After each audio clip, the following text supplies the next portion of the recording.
नमस्कार दोस्तों, एक बार फिर से स्वागत है आपका। आज हम हिंदी की बहुत ही खास क्लास लिंग, वचन और काल आपके लिए लेकर आए हैं। आज की क्लास बहुत ही महत्वपूर्ण रहने वाली है। जो विद्यार्थी रीट प्री 2025 की तैयारी कर रहे हैं और लैंग्वेज फेस्ट के रूप में जिन्होंने हिंदी का चयन किया है, उनके लिए आज की क्लास बहुत ही शानदार रहने वाली है। लिंग, वचन और काल से संबंधित जितने भी एमसीक्यू यहाँ पर हैं, वो सभी हम व्याख्या के साथ आज जानेंगे। चलो दोस्तों, शुरुआत करते हैं आज की क्लास। आज का पहला क्वेश्चन, निम्न में से स्त्रीलिंग है। यहाँ पर जो शब्द दिए गए हैं इनमें से हमें स्त्रीलिंग शब्द बताना है। पहला है बैल, पेड़, नगर, पूरी। यहाँ पर दोस्तों बैल जो है यह पुल्लिंग शब्द है, पेड़ पुल्लिंग शब्द है, नगर पुल्लिंग शब्द है, पूरी यह स्त्रीलिंग शब्द है। इसलिए हमारा राइट आंसर हो जाएगा ऑप्शन नंबर 4, पूरी। नेक्स्ट, निम्नलिखित में से स्त्रीलिंग है। संतान, सवारी, आंख, उपयुक्त सभी। संतान दोस्तों स्त्रीलिंग शब्द है, सवारी स्त्रीलिंग शब्द है, आंख यह भी स्त्रीलिंग शब्द है। दोस्तों संतान, सवारी और आंख ये नित्य स्त्रीलिंग शब्द हैं, यानी कि इनका पुल्लिंग नहीं बनाया जा सकता है। ये सभी शब्द ऐसे शब्द जिनका पुल्लिंग नहीं बनाया जाए वह नित्य स्त्रीलिंग शब्द कहलाते हैं। तो हमारा राइट ऑप्शन हो जाएगा उपयुक्त सभी। अगला क्वेश्चन, निम्न में से असत्य है। यहाँ पर जो ऑप्शन दिए गए हैं उनमें असत्य हमें बताना है। समूह है, पुल्लिंग। समूह है दोस्तों पुल्लिंग होता है। भीड़ स्त्रीलिंग, भीड़ भी दोस्तों स्त्रीलिंग होती है। सभा पुल्लिंग, दोस्तों ये जो सभा है ये स्त्रीलिंग होती है और वह भी नित्य स्त्रीलिंग होती है, यानी कि सभा का पुल्लिंग नहीं बनाया जा सकता है। टोली स्त्रीलिंग, ये भी सही है। तो हमारा राइट आंसर सभा पुल्लिंग हो जाएगा।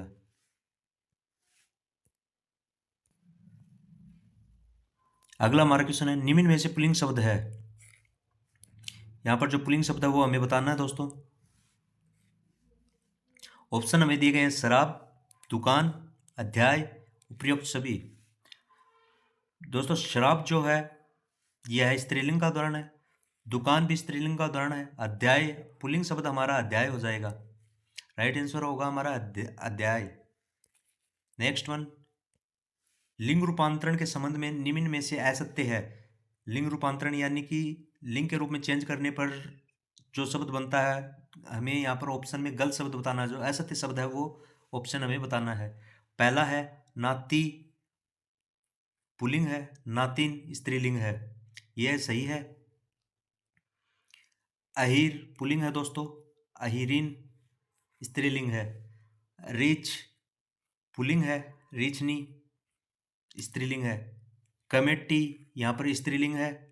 सभा, सभा भी स्त्रीलिंग है। तो यहाँ पर ऑप्शन नंबर 4 में दोनों शब्द स्त्रीलिंग के उदाहरण हैं, इसलिए ये असत्य शब्द, असत्य समूह है दोस्तों। इसलिए राइट आंसर भी यहाँ पर ऑप्शन नंबर 4 हो जाएगा। नेक्स्ट वन, निम्न में से उभयलिंगी शब्द है। यहाँ पर उभयलिंगी शब्द बताना है। शेर, शेर पुल्लिंग है दोस्तों। अध्यापक, अध्यापक भी पुल्लिंग है दोस्तों। राष्ट्रपति, राष्ट्रपति दोस्तों इसका राइट आंसर है उभयलिंगी शब्द राष्ट्रपति है। राजा पुल्लिंग है दोस्तों। दोस्तों उभयलिंगी वे शब्द होते हैं जो स्त्रीलिंग या पुल्लिंग दोनों में मतलब समान रूप से प्रयोग किए जाते हैं।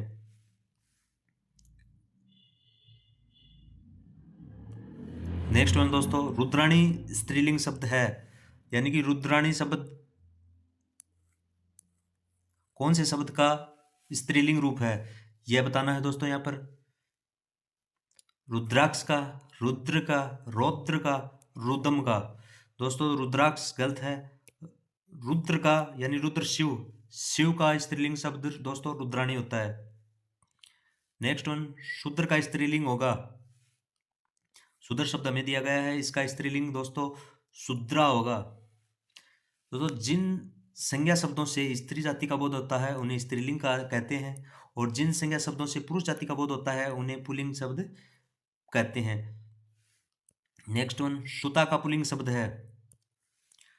सुता का पुल्लिंग शब्द दोस्तों, सुता का मतलब बेटी होता है, यानी कि पुत्री होता है, और सूत का मतलब होता है बेटा। दोस्तों ऑप्शन नंबर 2 इसका राइट आंसर हो जाएगा। निम्न में से किस शब्द का पुल्लिंग नहीं होता, यानी कि जिन शब्दों का पुल्लिंग शब्द नहीं बनाया जा सकता वो शब्द हमें बताना है। पहला दिया गया है गाभिन। गाभिन दोस्तों नित्य स्त्रीलिंग है, जिसको पुल्लिंग में नहीं चेंज कर सकते। गर्भवती यह भी नित्य स्त्रीलिंग है दोस्तों।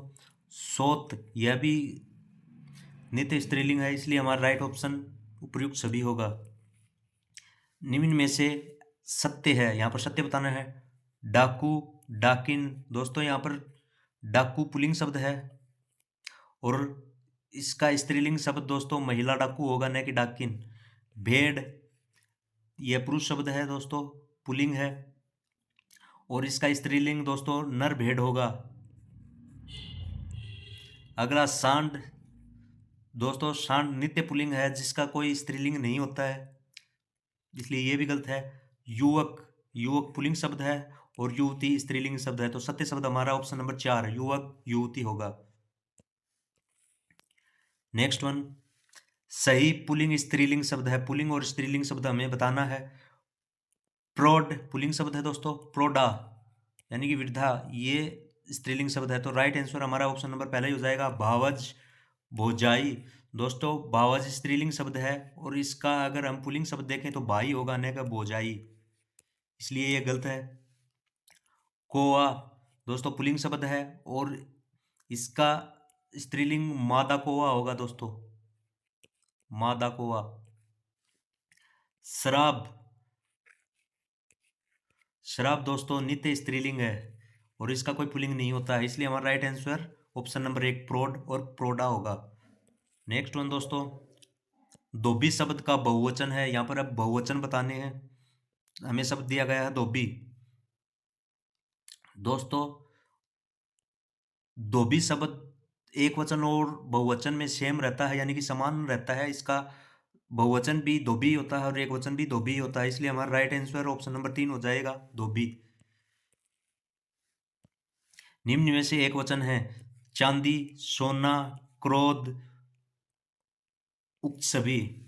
दोस्तों चांदी भी एक वचन होता है, सोना भी एक वचन होता है, क्रोध भी एक वचन होता है, भाव होता है, वो भाव में यूज होने वाले सभी शब्द दोस्तों एक वचन होते हैं, इसलिए राइट आंसर हमारा उक्त सभी होगा। ये सभी नित्य एक वचन संज्ञा है दोस्तों। निम्न में से सही नहीं है, सही बताना, जो सही नहीं है वो बताना है दोस्तों। यहाँ पर एक वचन दिया गया है और उसका बहुवचन दिया गया है। एक समूह ऐसा जो गलत है उसके बारे में हमें बताना है। चूही, चूहिया और चूहियाँ, घर घरों, घंटा घंटाएं, देवता देवताओं। दोस्तों यहाँ पर चूहिया का चूहिया बहुवचन यहाँ पर सही है। चूहिया का बहुवचन चूहिया ही होता है। घर का दोस्तों घरों ही होता है बहुवचन। घंटा दोस्तों यहाँ पर जो घंटा दिया हुआ है, घंटे का जो बहुवचन है वो घंटों होगा, न कि घंटाएं, इसलिए हमारा राइट ऑप्शन ऑप्शन नंबर 3 हो जाएगा। देवता का बहुवचन देवताओं होगा। निम्नलिखित को असुमेलित, निम्नलिखित में से कौन सा असुमेलित है उसको पहचानना है। हमें एक वचन और बहुवचन दिए हुए हैं। पहला ऑप्शन है हमारा समाचार, समाचार। जाति, जातियां। परीक्षा, परीक्षाएं। इच्छा, इच्छा। यहाँ पर दोस्तों समाचार का बहुवचन समाचार ही होगा, जाति का बहुवचन जातियां होगा, परीक्षा का बहुवचन परीक्षाएं होगा, उसी तरह इच्छा का बहुवचन दोस्तों इच्छाएं होगा, इसलिए असुमेलित शब्द हमारा ऑप्शन नंबर 4 है इच्छा, इच्छा जो दे रखा है। गण का बहुवचन है, यहाँ पर गण शब्द का बहुवचन बताना है। ऑप्शन हमें दिए गए हैं गणों, गणी, गणिया और गण। दोस्तों गण शब्द स्वयं ही बहुवचन का उद्घोतक है, इसलिए गण का जो बहुवचन है वो गण शब्द ही होगा। ऑप्शन नंबर 4 राइट आंसर है। निम्न में से गलत कथन छाटिए, यहाँ पर जो गलत कथन है वो हमें बताना है। कलमी आमों में मिठास है, सोना बहुत महंगा है, बालक सो गए, जनता महंगाई सहन कर रही है। दोस्तों कलमी आमों में मिठास है, ये हमारा ऑप्शन सही है दोस्तों। सोना महंगा है, एक वचन है सोना, ये भी ऑप्शन हमारा सही है। बालक सो गए, दोस्तों यहाँ पर देखोगे तो ये बहुवचन के लिए यूज होता है गए, और इसका शुद्ध शुद्ध अगर रूप देखें तो बालक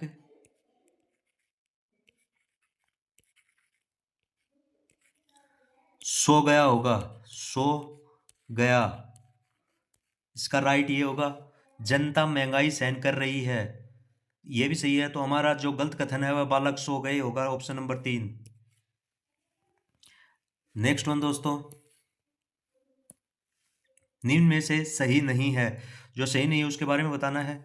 ऑप्शन दिए गए हैं जाति जातियां, लिपि लिपियां, नीति नीतियां, बहु बहुएं। दोस्तों लिपि का लिपियां बहुवचन होता है, ये सही है। नीति का नीतियां बहुवचन होता है, बहु का बहुएं बहुवचन होता है। जाति का अगर हम बहुवचन की बात करें यहाँ पर जाति शब्द में तो जातियों होगा, इसलिए सही जो नहीं है वो हमारा ऑप्शन नंबर 1 होगा। राइट आंसर ऑप्शन नंबर 1 होगा। नेक्स्ट वन, काल के कितने प्रकार होते हैं? यहाँ पर काल के प्रकार बताने हैं दोस्तों। काल के 3 प्रकार होते हैं, हमें पता है, वर्तमान काल, भूतकाल और भविष्य काल, ये 3 काल के प्रकार होते हैं। नेक्स्ट वन, क्रिया के होने का समय तथा उसकी पूर्णता और अपूर्णता का बोध किससे होता है? दोस्तों किसी काम का होने का समय और उसके पूर्ण होने या फिर अपूर्ण होने का जो बोध कराता है वह काल होता है। अर्थात परिभाषा अगर हम देखें काल की, क्रिया के जिस रूप से किसी काम के होने के समय का बोध हो उसे काल कहते हैं। काल के 3 भेद होते हैं, वर्तमान काल, भूतकाल और भविष्यत काल। अगला, किसी वाक्य में क्रिया भूतकाल में नहीं है, मतलब यहाँ पर जो वाक्य दिए गए हैं किस वाक्य में क्रिया भूतकाल नहीं है? यहाँ पर क्रिया भूतकाल बताना है। वह पढ़ रहा था, उसने पढ़ाई की थी, वह पढ़ने वाला है, उसने पढ़ाई कर ली थी। दोस्तों अगर बात भूतकाल की हो तो काम पीछे बीते हुए समय में होना पाया जाता है, और अगर ऑप्शन नंबर 3 देखें तो वह पढ़ने वाला है, यानी कि भविष्यत काल का यहाँ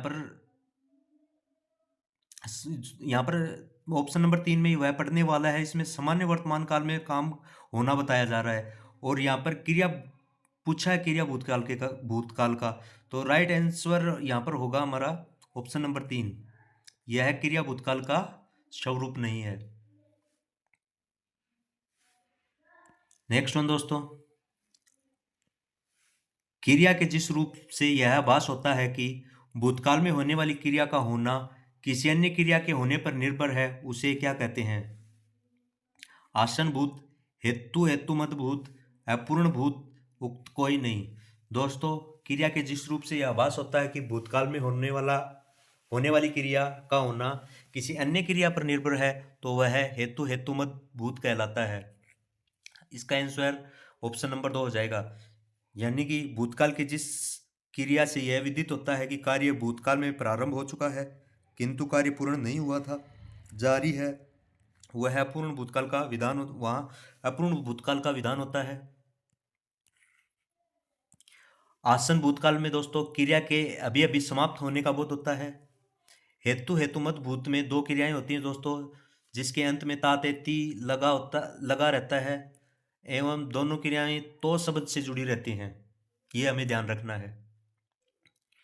नेक्स्ट वन दोस्तों, इनमें से तत्कालिक वर्तमान यानी कि अपूर्ण भूत का उदाहरण कौन सा है? ऑप्शन हमें दिए गए हैं।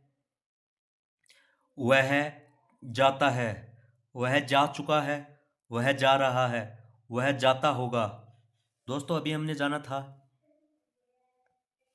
अपूर्ण वर्तमान में कार्य वर्तमान काल में पूर्ण नहीं होता है बल्कि भविष्य में जारी रहता है, इसलिए यहाँ पर हमारा जो राइट आंसर है वह जा रहा है, ऑप्शन नंबर 3 हो जाएगा।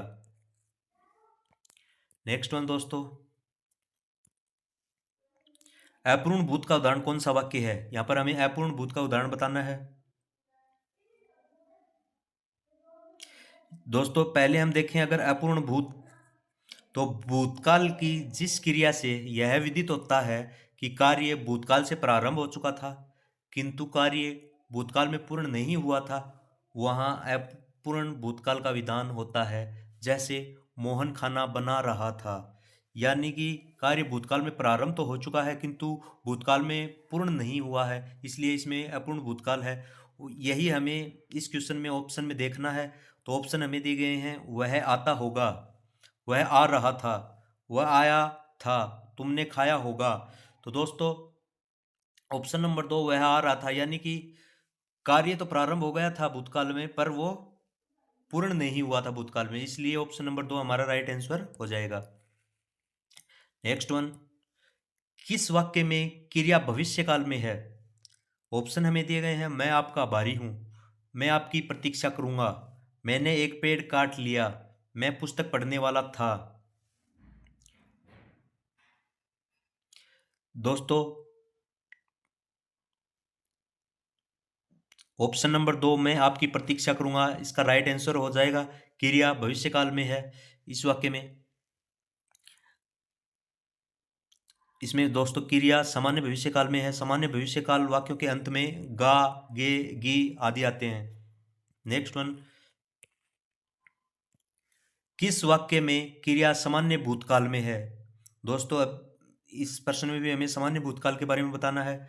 ऑप्शन हमें दिए गए हैं, उसने पुस्तक पढ़ी, उसने पुस्तक पढ़ी है, वह पुस्तक पढ़ रही थी, उसने पुस्तक पढ़ी होगी। दोस्तों हमारा राइट आंसर उसने पुस्तक पढ़ी, ऑप्शन नंबर 1 हो जाएगा सामान्य भूतकाल।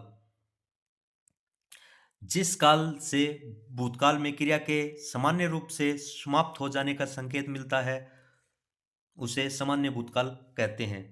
दोस्तों आज की क्लास यहीं पर समाप्त होती है।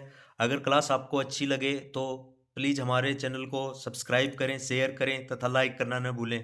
दोस्तों हम आपके लिए बहुत ही अच्छी अच्छी क्लास बड़ी मेहनत के साथ और सरल भाषा में लेकर आते हैं, तो आप भी सहयोग करें। जय हिंद, जय भारत।